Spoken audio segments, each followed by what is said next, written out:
Selamat pagi Ibu Mala dan teman-teman. Perkenalkan, saya Sylvia dari kelas 10 PW SMK Budi Agung. Dengan anggota Tiffany, Ferencia, Jessie, dan Febrina. Ini adalah hasil kerja kelompok kami berlima, yaitu membuat serangkaian pertanyaan dari pelajaran PPKN bab 3. Sifat hakikat negara yang membedakannya dengan organisasi lain. A. Memaksakan. Artinya, negara memiliki kekuatan untuk memakai kekuatan fisik secara sah agar peraturan perundang-undangan ditaati. B. Monopoli. Artinya, negara mempunyai hak tunggal dalam menetapkan tujuan bersama. C. Mencakup semua. Artinya, semua peraturan perundang-undangan, misalnya keharusan untuk membayar pajak, berlaku untuk semua orang tanpa terkecuali. Pengertian kedaulatan adalah kekuasaan penuh dan tertinggi dalam suatu negara untuk mengatur wilayahnya tanpa ada campur tangan dari negara lain. Kedaulatan dibedakan menjadi dua menurut buku karangan Jean Bodin, yaitu A. Kedaulatan ke dalam, artinya pemerintah memiliki wewenang tertinggi dalam mengatur dan menjalankan organisasi negara sesuai dengan peraturan perundang-undangan yang berlaku.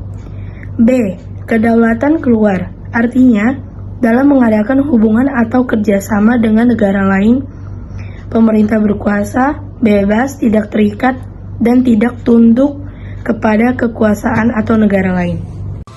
3. J.W. Warner menyatakan kedaulatan mempunyai sejumlah sifat pokok, antara lain A. Eksklusivitas, berarti tidak ada kekuasaan lain yang menyaingi. B. Permanen, berarti kekuasaan itu tetap ada selama negara itu berdiri sekalipun pemegang kedaulatan sudah berganti-ganti. C. Tunggal atau tidak berbagi, kekuasaan itu merupakan satu-satunya kekuasaan tertinggi dalam negara yang tidak diserahkan atau dibagi-bagikan kepada badan-badan lain. B. Tidak terbatas, berarti kekuasaan itu tidak dibatasi oleh kekuasaan lain. 4. Teori tentang kedaulatan. A. Teori kedaulatan hukum. Menurut teori ini, kekuasaan pemerintahan berasal dari hukum yang berlaku. Hukumlah tertulis atau tidak tertulis yang membimbingi kekuasaan pemerintah. B. Teori kedaulatan rakyat atau teori demokrasi. Teori ini menyatakan bahwa kedaulatan tertinggi ada di tangan rakyat. Raja atau penguasa memperoleh kekuasaan dari rakyat, bukan dari Tuhan atau raja. C. Teori kedaulatan raja. Teori ini menyatakan bahwa kedaulatan itu terletak di tangan raja. Raja memiliki kekuasaan mutlak dan tidak terbatas dalam menjalankan pemerintahannya. D. Kedaulatan negara. Menurut teori ini, kekuasaan tertinggi terletak pada negara kedaulatan yang timbul berdasarkan dengan berdirinya suatu negara. Pembagian kekuasaan secara horizontal sebagai berikut. Kekuasaan eksekutif, kekuasaan untuk menjalankan undang-undang dan penyelenggaraan pemerintah, dipegang oleh presiden. Kekuasaan legislatif, yaitu kekuasaan untuk membuat undang-undang, dipegang oleh DPR, DPD, dan MPR. Kekuasaan yudikatif, kekuasaan untuk menyelenggarakan peradilan guna menegakkan hukum dan keadilan, dipegang oleh Mahkamah Agung dan Mahkamah Konstitusi. Kekuasaan eksaminatif atau inspektif, kekuasaan memeriksa pengelolaan dan tanggung jawab keuangan negara, dipegang oleh BPK. Kekuasaan moneter, kekuasaan mengatur dan menjaga kelancaran sistem pembayaran serta memelihara kestabilan nilai rupiah. Kekuasaan ini dijalankan oleh Bank Indonesia. Pembagian 3 kelompok kementerian, yaitu kementerian yang menangani urusan pemerintahan yang nomenklatur pemerintahannya secara tegas disebutkan dalam UUD NRI tahun 1945. Kementerian yang menangani urusan pemerintahan yang ruang lingkupnya dibentuk dalam UUD NRI tahun 1945. Kementerian yang menangani urusan pemerintahan dalam rangka penajaman, koordinasi, dan sinkronisasi program pemerintah. Adapun nilai objektif Pancasila, yang berarti nilai-nilai yang terkandung dalam Pancasila juga diakui kebenaran dan keadilannya oleh bangsa-bangsa lain di dunia. Nilai-nilai objektif Pancasila dapat dijabarkan sebagai berikut. 1. Nilai-nilai dalam sila Pancasila bersifat universal.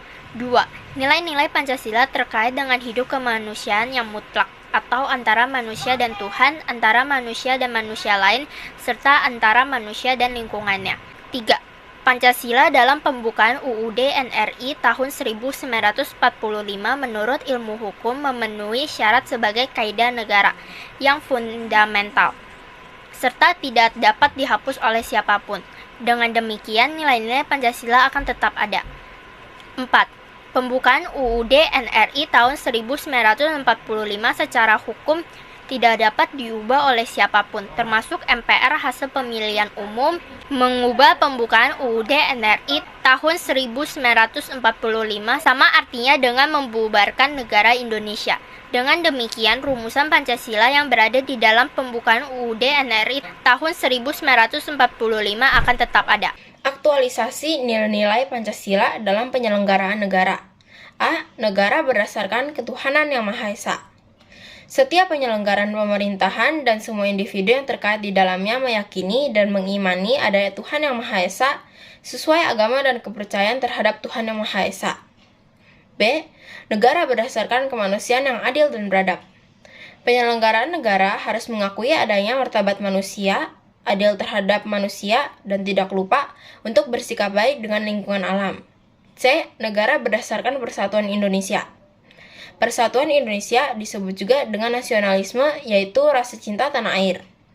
D. Negara berdasarkan kerakyatan yang dipimpin oleh hikmat kebijaksanaan dalam permusyawaratan perwakilan.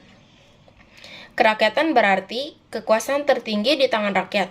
Permusyawaratan berarti keputusan harus melalui musyawarah dan mufakat. Perwakilan berarti turut sertanya rakyat dalam kehidupan bernegara.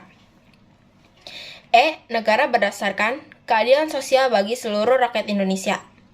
Penyelenggara negara berkewajiban untuk mengusahakan terciptai keadilan sosial dengan sistem hukum dan peradilan, memberdayakan masyarakat yang tidak mampu, serta menjamin hak dan kewajiban tiap warga negara. Sekian adalah hasil jawaban kami. Terima kasih atas perhatiannya.